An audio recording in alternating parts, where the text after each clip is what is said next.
إلى ذلك كذبت وزيرة التربية الوطنية نورية بن غبريت ما تداولته أقول بعض الصحف بخصوص كشفها مسبقا نسبة النجاح في البكالوريا. بن غبريت قالت بأن النسبة المتداولة في هذه أو في وسائل الإعلام هي نتائج أنها خاطئة، وأن الإعلان عن النتائج سيكون يوم 10 من الشهر الجاري، وقد يكون قبل يوم من ذلك أي في 9 من جويلية. التفاصيل مع ياسر العربي.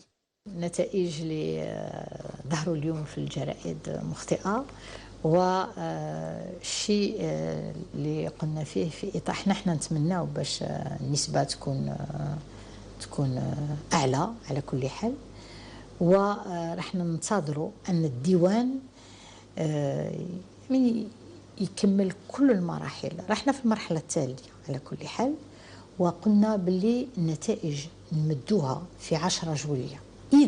إذا قبل 10 جويلية الديوان الوطني للامتحانات والمسابقات يكون نهى في المهمة ديالو، نقدروا في 9 جويلية نمدوا النتائج. هذا وقد نصبت وزيرة التربية الوطنية نورية بن غبريت لجنة تحضير الندوة الوطنية لقطاع التربية، والتي ستنظم نهاية الشهر بنادي الصنوبر، وستدرس الندوة الوطنية طريقة تطوير الامتحانات وإعداد الأسئلة عقب ما شهدته امتحانات البكالوريا لهذا العام من أخطاء. ياسر العربي ثانية.